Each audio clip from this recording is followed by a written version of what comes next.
దేవునికి స్తోత్రం. క్రీస్తు సువార్త అనే ఈ కార్యక్రమం చూస్తున్న దేవుని పిల్లలైన మీ అందరికీ ప్రభు అయిన యేసుక్రీస్తు నామములో వందనాలు తెలియచేస్తున్నాను. ఈ సమయంలో దేవుని వాక్యాన్ని కొద్ది నిమిషాలు మనం ధ్యానం చేద్దాం. జాగ్రత్తగా వాక్యాన్ని వినవలసిందిగా ప్రభు పేరట తెలియచేస్తున్నాను. వాక్యాన్ని చూద్దాం రండి. దినవృత్తాంతముల 2వ గ్రంథము 22వ అధ్యాయము 2వ వచనం. అహజ్యా ఏలనారంభించినప్పుడు 42 ఏండ్ల వాడై యెరూషలేములో 1 సంవత్సరం ఏలెను. అతని తల్లి ఓమ్రి కుమార్తె, ఆమె పేరు అతల్యా. తలలు వంచండి, ప్రార్థన చేసుకుందాం. ఒక చిన్న ప్రార్థన. కృప కలిగిన దయగలిగిన పరిశుద్ధుడా, నీ శ్రేష్టమైన నామానికి కృతజ్ఞతలు. ఎందరైతే ఏ స్థలముల్లో ఉండి నీ వాక్యం వింటున్నారో వాళ్ళందరితో మీరే సూటిగా మాట్లాడి ఆత్మ సంబంధమైన కార్యాలు వాక్యం వింటున్న వారందరి పట్ల జరిగించి మీ నామమునకే మహిమ తెచ్చుకొనమని యేసుక్రీస్తు నామములో అడిగి ప్రార్థన చేసి పొందుకుని ఉన్నాము తండ్రి, ఆమేన్. ప్రియులారా, దేవుని వాక్యాన్ని మనం ఆలోచన చేసినప్పుడు ఈ హత్య గురించి మనము వాక్యంలో చదువుతున్నప్పుడు మొట్టమొదటిగా అతడు యోధా ప్రజలను పరిపాలించడం ప్రారంభించాడు. అతని గురించి పరిశుద్ధాత్మ దేవుడు చెప్తూ మొట్టమొదటిగా తన తల్లిని ప్రస్తావించినట్లుగా చూడగలం. ప్రతి బిడ్డలకి ముందర తల్లిదండ్రులు ఉంటారు. తల్లిదండ్రులను బట్టి బిడ్డల మంచి పరిస్థితులను బట్టి వారు దేవుని యందు భయభక్తులు కలిగి దేవునిలోనూ అలాగనే సమాజంలోనూ వారు మంచిగా ఉన్న స్థితులను బట్టి తల్లిదండ్రులకి మంచి పేరు వస్తుంది. అయితే ఈ ఆజ్య గురించి తెలియచేస్తూ తన తల్లి అయిన అతల్య కోసం దేవుడు చెప్తూ ఇలా అన్నాడు. ఏమన్నారంటే, అతడు దుర్మార్గముగా ప్రవర్తించడానికి ఆ తల్లి దుర్మార్గతను నేర్పించింది అని వాక్యంలో మనం చూస్తున్నాం. ప్రియులారా, బిడ్డల్ని దేవుడు ప్రతి తల్లిదండ్రులకి ఒక వరంగా ఇస్తున్నాడు. బిడ్డలు లేని తల్లిదండ్రులు అనేకులున్నారు. వారికి సంతానం కావాలని అనేకమైన ప్రార్థనలు చేస్తున్నారు. ప్రభు నమ్మిన వారు, ప్రభుని నమ్మలేని వారు అనేకమైన తీర్థయాత్రలు తిరుగుతున్నారు. అలాగుననే చాలా విధాలుగా మెడిసిన్ వాడుతున్నారు. ఎన్ని రకాల ప్రయత్నాలు చేస్తున్నారు. ఎందుకనంటే వారికి సంతాన ప్రాప్తి కావాలని. గర్భఫలము యెహోవా ఇచ్చు బహుమానము అని దేవుని వాక్యం సెలవిస్తుంది. బిడ్డల్ని దేవుడు దయచేస్తే వారు అనుగ్రహించబడతారు. మీరు పిల్లల్ని కలిగి ఉన్నారంటే అది దేవుడు మీకు అనుగ్రహించిన బహుమానం, అలాగనే ఒక వరము అని ప్రభు పేరట తెలియచేస్తున్నాను.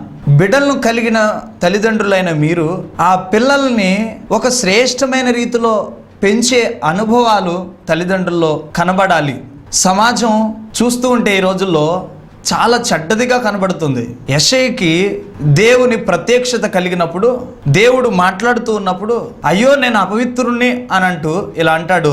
నేను అపవిత్రమైన మనుషుల మధ్యలో ఉంటున్నాను గనుక నేను అపవిత్రమైన వాడిని అయిపోయాను అని అంటున్నాడు. కాబట్టి అపవిత్రమైన మనుషుల మధ్యలో పిల్లలు ఉంటున్నారు కనుక పిల్లల్ని కన్న తల్లిదండ్రులు ఆ బిడ్డల కోసం చాలా బాధ్యతలు తీసుకోవాలి. ఆ బిడ్డల్ని ఒక శ్రేష్టమైన రీతిలో పెంచుతూ ఉండాలి. ఆవు చేలో మేస్తే దాని దూడ కూడా చేలోనే మేస్తుంది. మీ అందరికీ తెలిసింది ఈ మాట. అయితే తల్లిదండ్రులు మంచి భక్తి జీవితంలో, దేవుని యందు భయములో, పెద్దల యందు భయములో తల్లిదండ్రులు ఉంటే ఖచ్చితంగా వారికి పుట్టిన వారు కూడా అదే విధానంలో ఉంటూ ఉంటారు. ప్రతి తల్లిదండ్రులు కోరుకోవాలి బిడ్డలు బాగుండాలని, నా పిల్లలు ప్రయోజకులు అవ్వాలని. కానీ ఈ రోజుల్లో బిడ్డలు బాగుండాలని కోరుకుని వారిని చెడ్డ విధానాల్లోనికి తీసుకుని వెళ్ళిపోతూ ఉన్నారు.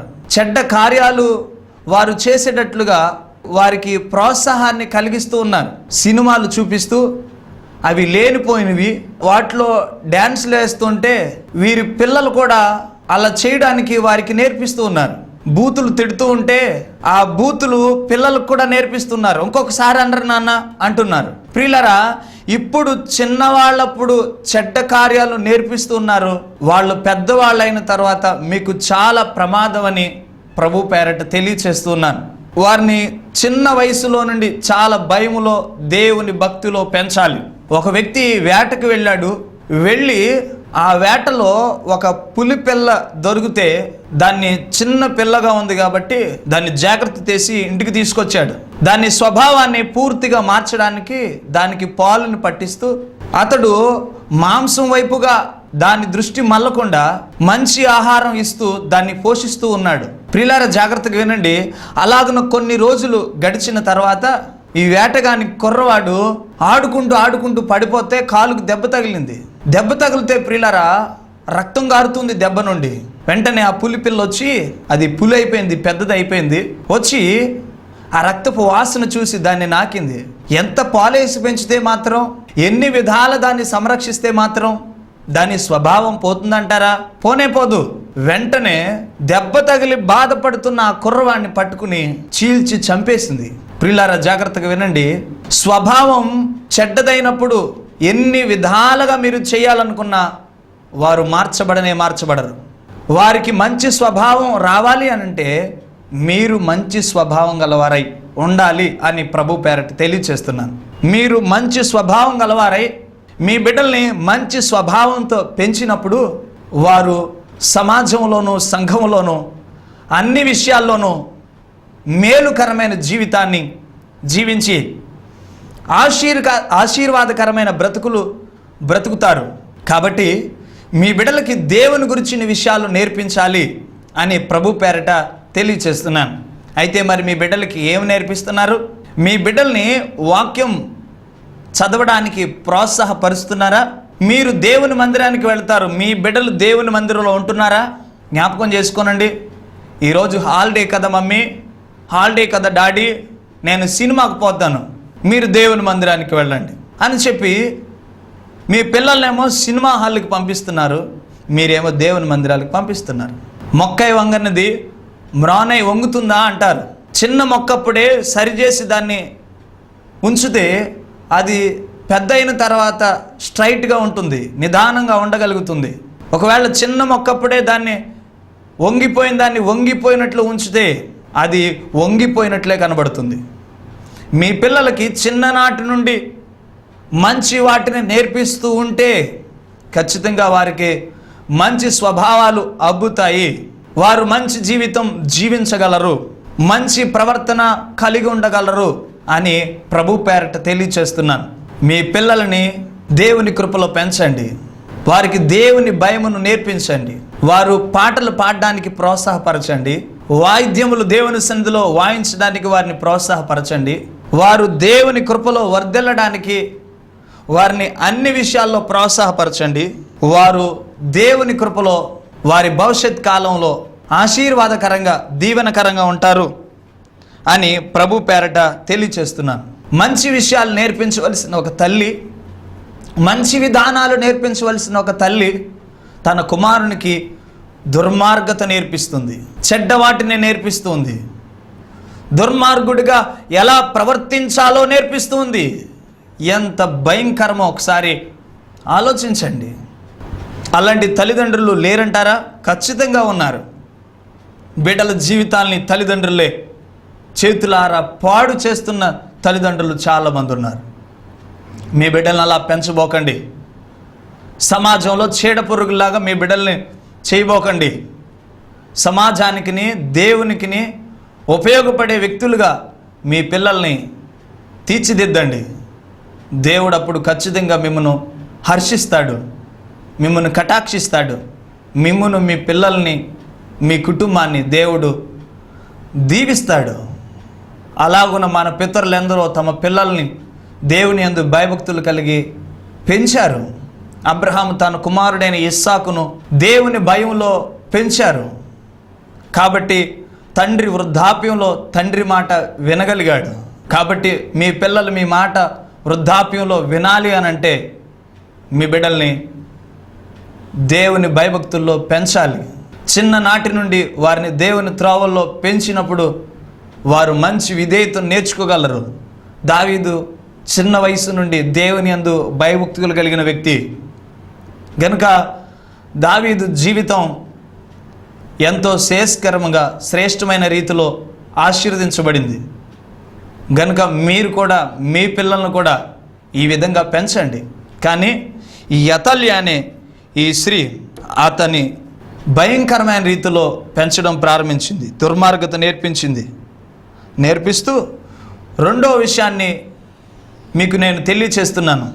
ఆ బిడ్డకు దుర్మార్గత నేర్పించడమే కాకుండా అహాబు సంతానం వారు ఏ మార్గంలో నడిచారో ఆ మార్గములో అతన్ని నడిపించడం ప్రారంభించింది. నేనే మార్గము, నేనే సత్యము, నేనే జీవము అన్నారు ప్రభువారు. మన పిల్లల్ని ఏ మార్గంలో ఉంచాలి అంటే యేసు మార్గంలో ఉంచాలి. ఆహాబు అపవాది మార్గము, అది సాతాను సంబంధిత మార్గము. అది విశాలంగా ఉంటుంది. దానిలో పోయేవారందరికీ అనిపిస్తుంది నేను సరి అయిన మార్గంలో పోతున్నాను అని, మంచి మార్గంలో వెళుతున్నాను అని చెప్పి ఆ మార్గంలో వెళ్ళే వారందరికీ అనిపిస్తుంది. కానీ అది కడకు వారిని నిత్య నాశనానికి తీసుకువెళ్ళిపోతుంది. ప్రియులారా, మన పిల్లలు నడిచే మార్గము దేవుని మార్గమై ఉండాలి. నేను క్రీస్తును పోలి నడుచుకున్న ప్రకారం మీరును నన్ను పోలి నడుచుకోనండి అని పౌలు గారు అన్నారు. పౌలు గారు ఎవరిని పోలి నడుచుకున్నారు అని మనం ఆలోచన చేసినట్లయితే దేవుని పోలి నడుచుకున్నారు. అలాగున నడుచుకోవడానికి తన వెనకాల ఉన్న వాళ్ళందరికీ నేర్పిస్తూనే ఉన్నాడు. ఇప్పటికీ మనకు బోధ చేస్తూనే ఉన్నాడు. క్రీస్తు మార్గంలో నడవండి అని చెప్తున్నారు. క్రీస్తు మార్గంలో నడిస్తే ప్రియులారా మంచితనం నేర్చుకోగలరు, ప్రేమను నేర్చుకోగలరు, దయ కలిగి ఉండగలరు. మంచి లక్షణాలన్నీ క్రీస్తు మార్గంలో నడిచేవారు పొంది ఉండగలరు. ప్రియులారా, ఈ అహాబు మార్గంలో నడిచేవారు హత్య చేసేవాళ్ళు గాను, వ్యభిచారులు గాను, కోపగ్రస్తులు గాను, ధనాశ కలిగిన వారు గాను, అసూయ కలిగిన వారు గాను ఈ అహాబు మార్గంలో నడిచే వాళ్ళు అందరూ ఉంటారు. మరి మీ పిల్లల్ని ఏ మార్గంలో నడిపిస్తున్నారు? ఒక్కసారి మీకు మీరుగా పరిశీలన చేసుకోనండి. మీ పిల్లల్ని క్రీస్తు మార్గంలో నడిపించాలి.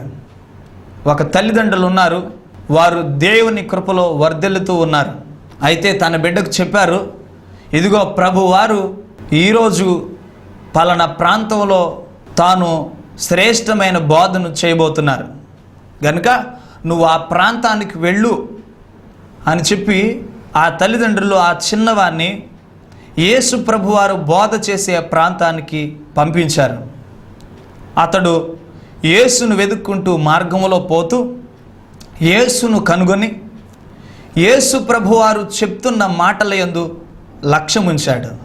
ఆయన చెప్తున్న మాటల మీద అతడు లక్ష్యముంచి అతని మనస్సును ఆ మాటల మీద కేంద్రీకరించి ఆ మాటల ద్వారా బలపరచబడుతూ ఉన్నాడు. ఆకలి గుర్తించలేదు, దాహమును గుర్తించలేదు, తన్ను తాను మర్చిపోయాడు ఆ బిడ్డ. ప్రియులారా, మీ బిడ్డలు తమ్ము తాము మర్చిపోతున్నారు. పాపములో తమ్మును తాము మర్చిపోతున్నారు. సినిమాల్లో తమ్మును తాము మర్చిపోతున్నారు. సీరియల్లో తమ్మును తాము మర్చిపోతున్నారు. ఇంటర్నెట్లో తమ్మును తాము మర్చిపోతున్నారు. లోక సంబంధమైన వాటిలో. ప్రియులారా, జ్ఞాపకం చేసుకోనండి, తమ్మును తాము మర్చిపోవలసింది లోక సంబంధమైన చెడ్డ వాటిలో కాదు. తమ్మును తాము మర్చిపోవలసింది ప్రియులారా దేవుని సంబంధమైన వాటిలో. 10 నిమిషాలు మీ పిల్లలు మోకరించి ప్రార్థించగలరా అని నేను అడుగుతున్నాను. ధైర్యంగా చెప్పగలవా? ప్రియ తండ్రి, ప్రియ తల్లి, దేవుని మందిరంలోనికి వచ్చిన కానుండి నా బిడ్డ కూర్చుని ప్రార్థన అయ్యే వరకు ఏ కార్యక్రమం జరిగితే ఆ కార్యక్రమంలో పాల్గొంటాడు నా బిడ్డ అని చెప్పగలవా ప్రియ తల్లి? ఒక్కసారి ఆలోచన చేసుకో. వారి భవిష్యత్తు బాగుండాలంటే, వారు తమ జీవితాలు ఆశీర్వాదకరంగా ఉండాలంటే ఏదో చదువు చదివేస్తే వాళ్ళు గొప్పవాళ్ళు అయిపోతారనుకుంటాం, చాలా తప్పు. లేకపోతే ఏదో ఒక పని నేర్చేసుకుంటే వాళ్ళు గొప్పవాళ్ళు అయిపోతారని అనుకోవడం చాలా తప్పు. వారి గొప్పవాళ్ళు అవ్వాలి అని అంటే, వారు ప్రయోజనకరమైన జీవితాన్ని జీవించాలి అంటే వారు దేవుని మార్గంలో నడవాలి. వీళ్ళ తల్లిదండ్రులు అదే నేర్పించి అతనికి ఆహారం ఇచ్చి పంపిస్తే దేవుని మాటల్లో పడి తన్ను తాను మర్చిపోయాడు. రోజులు గడిచినాయి. ప్రభువారికి ఆలోచన ఏంటంటే ఆహారం పెట్టకుండా వీళ్ళని పంపించకూడదు అని శిష్యులతో అన్నారు, వీరందరికీ ఆహారం పెట్టండి అని.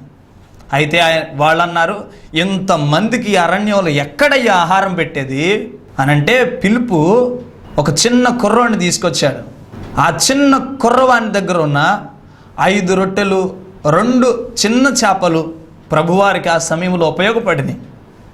వాటిని ఆకాశం వైపు ఎత్తి కృతజ్ఞతాస్తుతులు చెల్లించి వాటిని విరిచి పంచిపెట్టగా, జ్ఞాపకం చేసుకోనండి ప్రియులారా, కొన్ని వేల మంది సమృద్ధిగా భోజనం చేయగలిగారు ఆ పూట.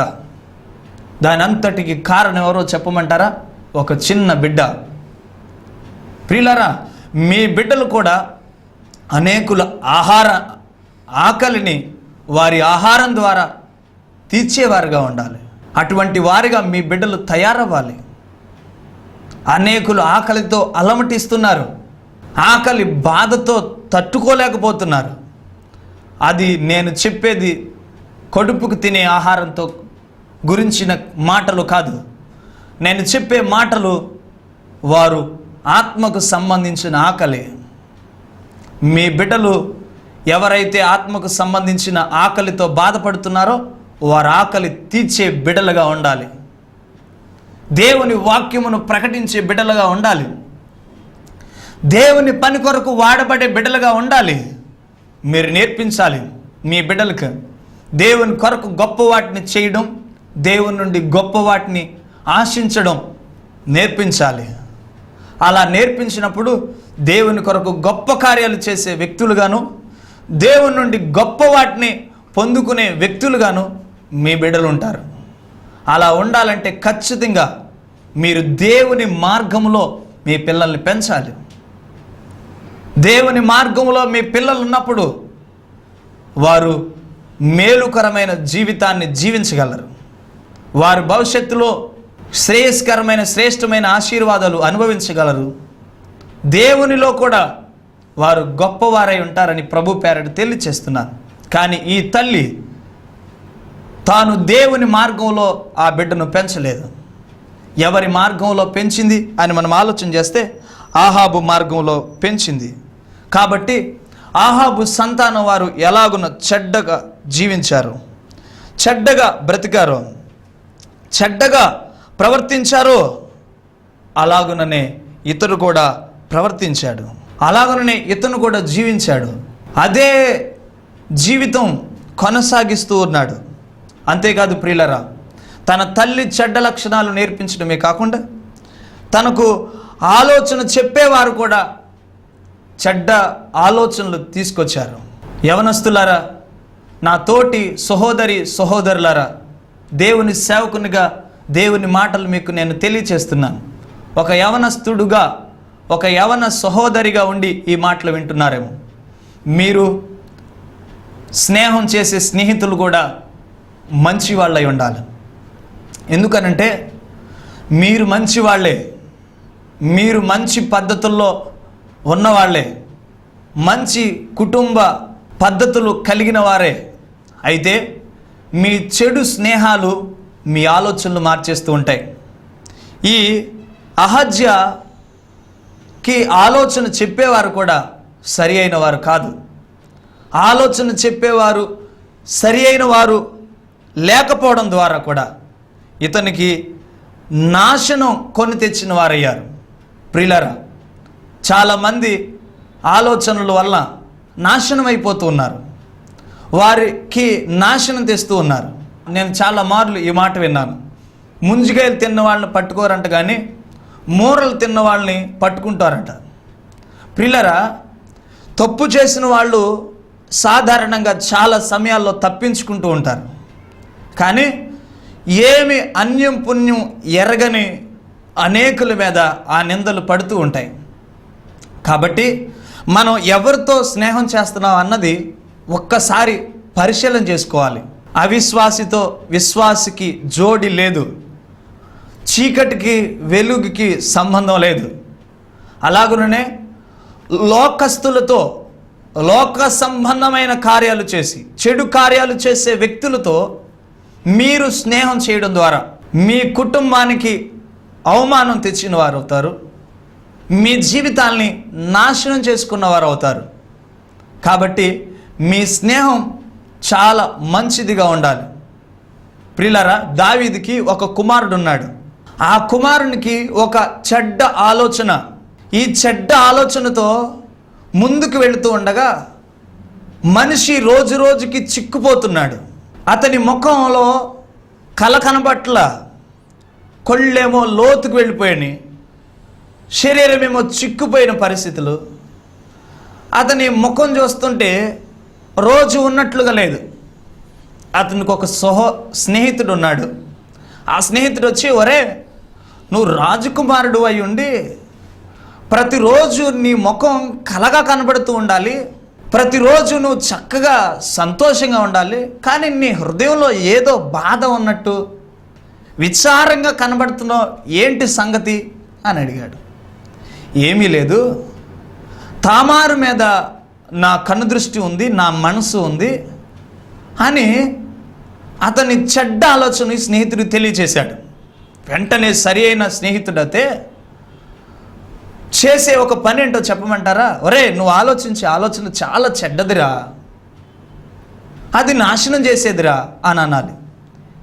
దీనికి ఏంటి, ఇలా చెయ్యి అని చెప్పి చెడ్డ ఆలోచన కలిగించాడు. ప్రియులారా, ఇదిగోండి ఆ దావీదు కుమారుడు చెడు పని చేయడానికి, చెల్లెల పట్ల చెడుగా ప్రవర్తించడానికి, మూడో విషయం ఏంటంటే అతడు మరణం పొందడానికి, తన జీవితాన్ని నాశనం చేసుకోవడానికి కారణం ఎవరో చెప్పమంటారా? స్నేహితుడే, ఆలోచన చెప్పిన వాడే. మీ పిల్లలకి ఎవరైతే స్నేహితులై ఉన్నారో వారు మంచి ఆలోచనలు చెప్పేవారై ఉండాలి. కానీ ఆలోచన చెప్పే ఆలోచనకర్తలు మంచివారు కారు గనుక నాశనాన్ని తెచ్చుకున్నాడు. శత్రువు వచ్చి ఇతని మీద పడ్డాడు, అతనికి గాయములైనవి. ఆ గాయముల చేత రక్తం కారుతూ ఆ గాయములతోటే అతడు మరణం పొందాడు. ప్రియులారా, తన తల్లి వలనను, అతనికి ఆలోచన చెప్పే ఆలోచన కర్తల వలనను ఇతని జీవితాన్ని నాశనం చేసుకున్నాడు. మరి మీ బిడ్డల జీవితాలు బాగుండాలంటే తల్లిదండ్రులైన మీరు మంచి ఆలోచనలు ఇవ్వాలి. ప్రియ సహోదరురా, సహోదరి, నీ జీవితం బాగుండాలి, ఫలించాలి, ఫలభరితంగా ఉండాలి, ప్రయోజకుడివై గొప్పవాడివై ఉండాలంటే నువ్వు స్నేహం చేసే స్నేహితులు మంచి వాళ్ళై ఉండాలి, దైవ భక్తి కలిగిన వాళ్ళై ఉండాలి. కాబట్టి ఆ విధంగా నీవు మంచి స్నేహం చేయి, మంచి ఆలోచన కలిగి ఉండు. నేను ప్రభు పేరట మరొకసారి తెలియజేస్తున్నాను, నువ్వు జీవితంలో అహజ్యావలే నీ జీవితాన్ని పాడు చేసుకోకుండా మంచిగా ఉండాలంటే ప్రార్థనాపూర్వకంగాను, వాక్యం చదివే వ్యక్తిగాను, దేవుని యందు భయములోను, మనుషుల భయములోను ఉండు. ఖచ్చితంగా దేవుడు నిన్ను ఆశీర్వదిస్తాడు. అట్టి కృప దేవుడు మీకు అనుగ్రహించునుగాక. ఆమేన్. మీ కొరకు నేను ఈ సమయంలో ప్రార్థన చేయబోతున్నాను. ఈ ప్రార్థనలో ఏకీవించండి. మా కన్న తండ్రి, నీ శ్రేష్టమైన దివ్యమైన నామానికి వందనాలు. ఇంతవరకు అహజ్యాకి తన తల్లి చెడ్డగా ఎలా బ్రతకాలో నేర్పించిందని, తాను ఆహాబు సంతతి వారి మార్గంలో నడుచుకున్నాడని, అతనికి ఆలోచన చెప్పి ఆలోచనకర్తలు కూడా చెడ్డ ఆలోచనలు ఇచ్చారని మాకు తెలియచేశారు. ఈ అహజ్యా ఏ విధమైన రీతిలో జీవించి నష్టాన్ని తెచ్చుకున్నాడో మేము విన్నాం. ఆ రీతుల్లో, ఆ మార్గాల్లో ఈ వాక్యం విన్న వారిలో ఎవరైనా పోతూ ఉన్నారేమో ప్రభువా, వారిని జ్ఞాపకం చేసుకోనండి. దయచేసి వారిని జ్ఞాపకం చేసుకోనండి తండ్రి. వారు నీ మార్గంలో నడవాలి ప్రభువా. నీ చిత్త ప్రకారం, నీ ఇష్టములో, నీ ఆలోచన ప్రకారం, నీ మార్గములో ఉండి దీవెన పొందాలి ప్రభువా. ఆశీర్వదించబడాలి తండ్రి. గనుక సహాయం చేయండి. అహజ్య జీవితం నాశనమైనట్లుగా వాక్యం విన్న వారి తండ్రి, వారి బిడ్డలు కానీ, ప్రియ సహోదరి సహోదరుడు కానీ నాశనం అవ్వకూడదు ప్రభువా. మేలుకరమైన జీవితాన్ని జీవించి, ఇది ఒకటే జీవితం గనక నీ కొరకు బ్రతికి వారి తనువును ముగించిన మీదట నయనానికి స్తోత్రాలు, నీతో కూడా ఉండే కృప కలిగి ఉండాలి. అటు రీతిగా నా ప్రియ సహోదరుడు సహోదరిని బలపరిచి ఆత్మ సంబంధమైన కార్యాలు ప్రతి ఒక్కరి జీవితాల్లోనూ జరిగించమని నీ చేతులకు అప్పగించుకుంటూ యేసు పరిశుద్ధ నామమున అడిగి ప్రార్థన చేసి పొందుకుని ఉన్నాను తండ్రి. ఆమేన్. పరమ తండ్రి అయిన దేవుని దీవెన, కుమారుడైన యేసుక్రీస్తు వారి కృప, పరిశుద్ధాత్మ దేవుని అందలి ఆదరణ ఆశీర్వాదములు మీకు కలిగి దేవుని భద్రతలో మీరు జీవించుదురుగాక. ఆమేన్.